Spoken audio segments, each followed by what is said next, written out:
Now, I've had some of the younger ones call me and ask me about taking drugs to get their experiences, their mystic experiences, because the chosen Pied Pipers, again, the big boys who were put out there, are advocating drugs to get your shamanistic experience and to meet the all, you know. And it's so interesting that they've done this every so often down through history, and the present generation never saw the mayhem of the 1960s and 70s, or the suicides, or those who died vomiting up stuff as they were going through withdrawals from heroin, and people who drove cars into brick walls when they were chewing magic mushrooms and seeing Walt Disney climb along the walls, cartoon figures.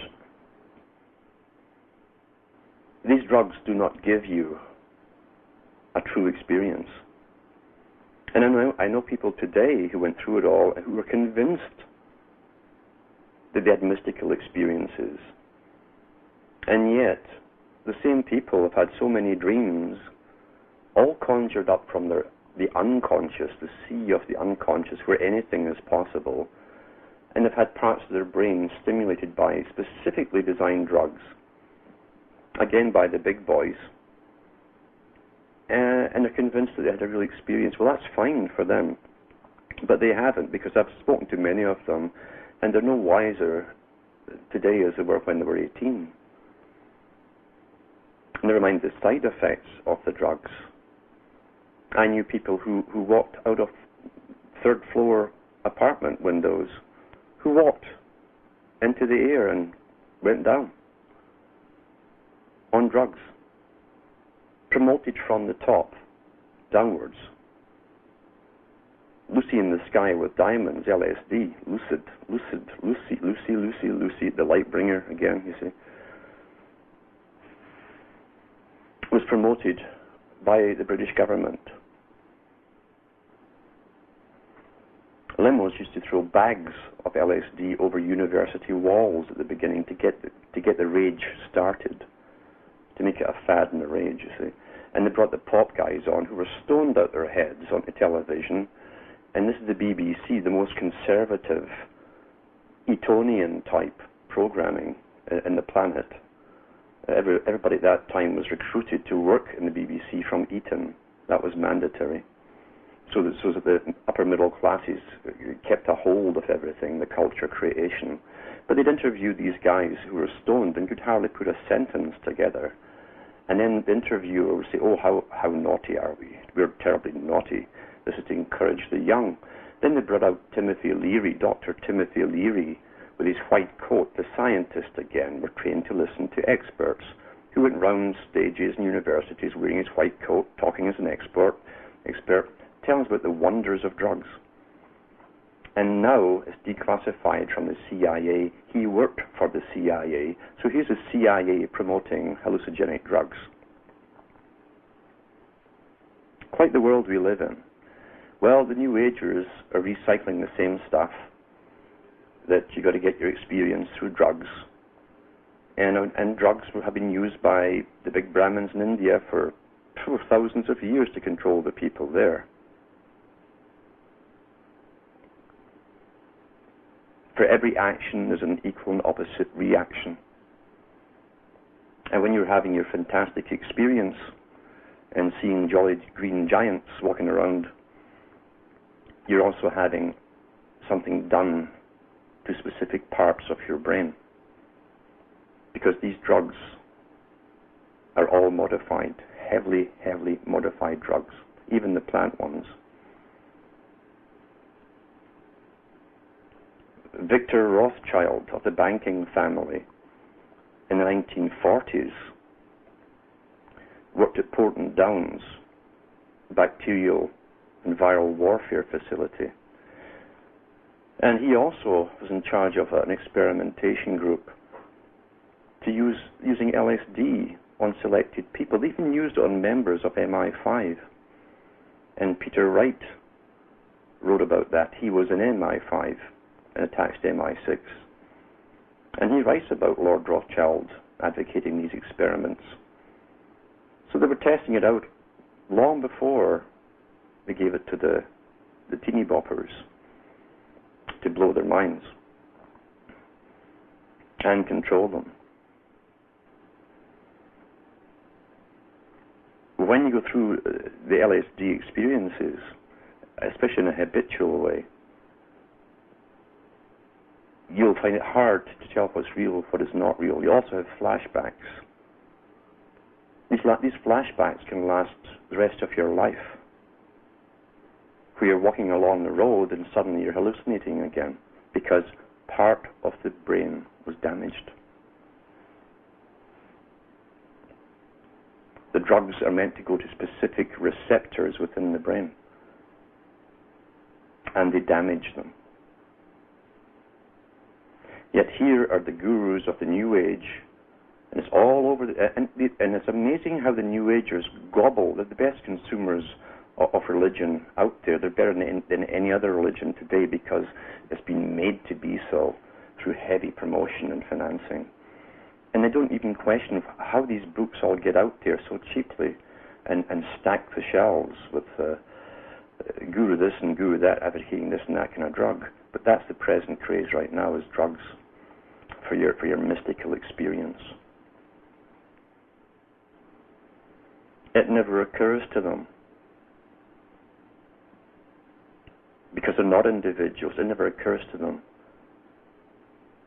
that there could be any other way. Never does. They want the easy, fast way, a chemical way. the chemical way. Eh? Here's the money, give me the experience. They have no knowledge of the topics. They only have an exoteric and very superficial exoteric understanding of that which they think they're involved in or they believe in. And yet they are the modern ones with the drive-through mentality, drive-through coffee, drive-through donuts, drive-through give me the experience. Here's the money, give me the experience. No patience.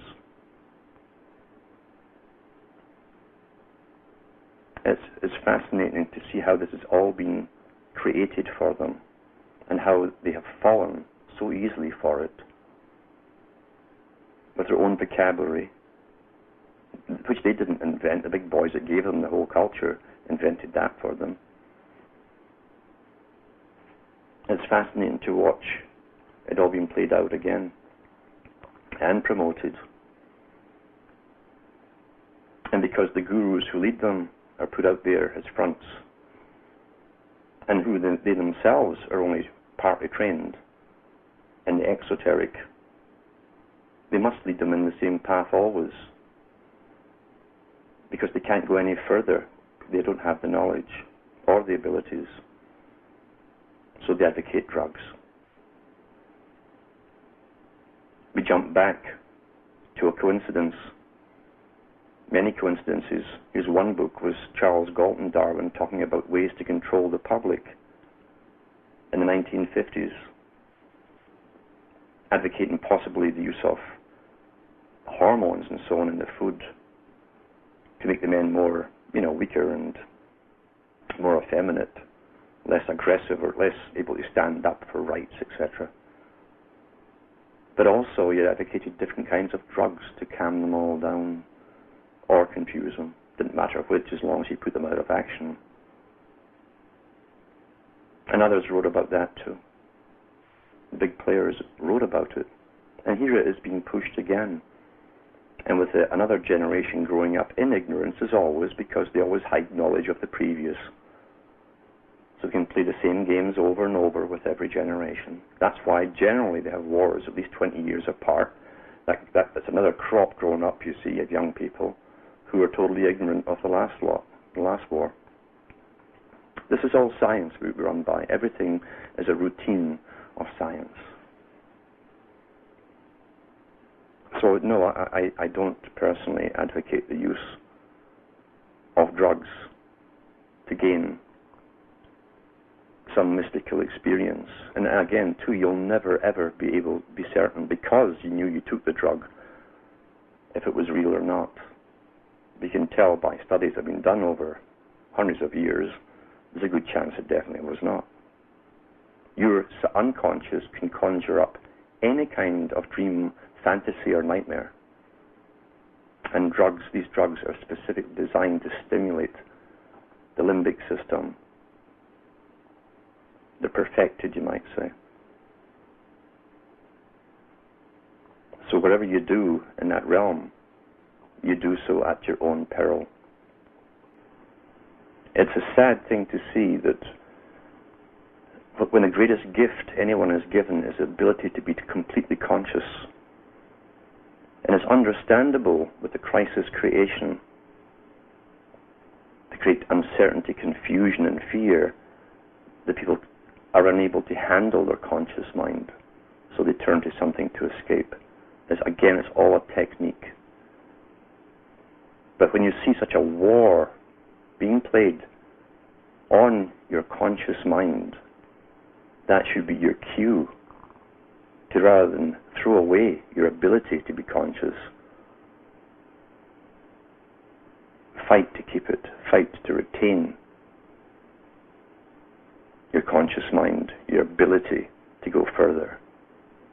Don't be afraid of all the hype they throw your way, and impending gloom, doom, and horror and crisis after crisis. That's the technique to wear you down. It's the technique to control you. And another thing I've said over and over is that the big, well-funded people who come out either pretending to lead you through the New Age did not get there by chance. And the other ones who go into the political side of things, and that's their chant, is to wrap you back into politics again and terrify you with all impending things that are going to happen to you. Well, see, psychological warfare doesn't care who gives that to you, that information, whether it's a guy in government or a person who pretends to speak for you.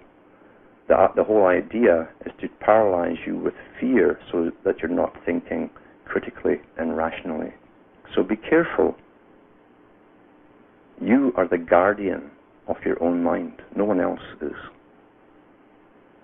And within those walls that protect your mind, you have sacred ground. Sacred ground. Be careful who you allow to walk upon it.